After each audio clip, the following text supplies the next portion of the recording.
नमस्कार दोस्तों, स्वागत है आप सभी का हमारे न्यूज चैनल में। चलिए बात करते हैं आज की एक बड़ी खबर पे। पंजाब, हिमाचल, दिल्ली में हार भुलाकर G20 के भरोसे 2024 के लिए बीजेपी तैयार। क्या होगी रणनीति? भारतीय जनता पार्टी के लिए साल 2022 उतार चढ़ाव भरा रहा है। इस साल संसद और राज्य विधानसभाओं में प्रभुत्व बनाए रखने के लिए सत्तारूढ़ पार्टी ने कड़ी लड़ाई लड़ी।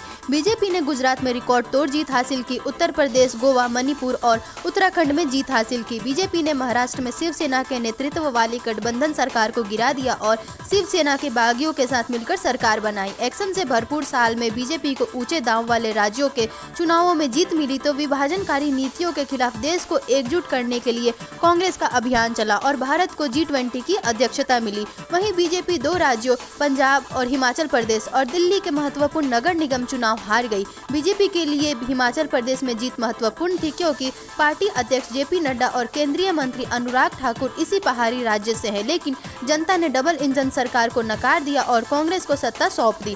MCD में बीजेपी की आम आदमी पार्टी के साथ सीधी लड़ाई थी। MCD 2022 जीतकर आपने बीजेपी को पिछले 15 सालों से चले आ रहे शासन को तोड़ दिया। यह भी बीजेपी के लिए एक बड़ा झटका है। इन चुनावों में हारने के बाद बीजेपी को बड़ी राहत मिली क्योंकि उसने गुजरात में सरकार बरकरार रखी और अब 2024 के लोकसभा चुनावों के लिए अपनी तैयारी शुरू कर दी है। लोकसभा चुनाव दूर है, लेकिन बीजेपी ने खुद को वैचारिक और संगठनात्मक मोर्चों पर व्यस्त रखने और मैक्रो और माइक्रो स्तरों पर हावी होने के लिए कमर कस ली है। अपनी हिंदुत्व विचारधारा की सार्वजनिक स्वीकृति के बारे में बीजेपी ने आज जितना सुरक्षित महसूस नहीं किया होगा। अयोध्या में राम मंदिर का उद्घाटन जो अब दिसंबर 2023 के लिए निर्धारित है, वैसे भी 2024 के अभियान की प्रस्तावना होगी।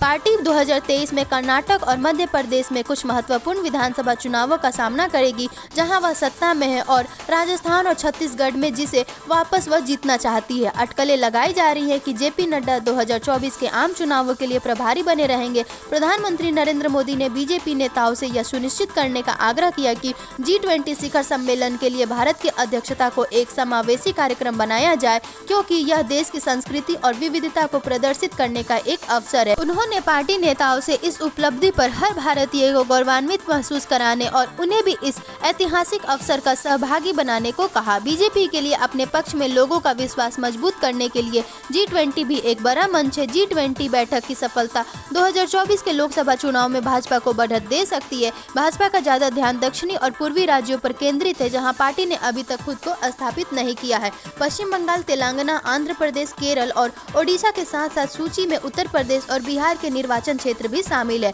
महाराष्ट्र में पार्टी ने 16 निर्वाचन क्षेत्रों को चिन्हित किया है। बंगाल में सूची में 19 निर्वाचन क्षेत्र हैं। सांगठनिक गतिविधियों को बढ़ावा देने के लिए केंद्रीय गृह मंत्री अमित शाह 11 राज्यों का दौरा करेंगे जहां शाह सीधे कार्यक्रम की निगरानी कर रहे हैं। वहीं भाजपा अध्यक्ष JP नड्डा और पार्टी महासचिव BL संतोष भी इस कवायद में सक्रिय रूप से शामिल है। इन निर्वाचन क्षेत्रों में पार्टी को मजबूत करने के लिए मंत्रियों को 18 महीने का समय दिया गया है। इस वीडियो में बस इतना ही। मिलते हैं अगले वीडियो में। उससे पहले अगर आप हमारे चैनल पर नए हैं तो चैनल को सब्सक्राइब करके रख लें क्योंकि आने वाली लोकसभा चुनाव की हर एक खबर से हम आपको रूबरू करवाएंगे। वहीं हर राज्य का ओपिनियन पोल, किस राज्य में कौन सी पार्टी कितनी सीटें जीत पाएंगी, हम आपको बताएंगे। तो मिलते हैं अगले वीडियो में, तब तक के लिए धन्यवाद।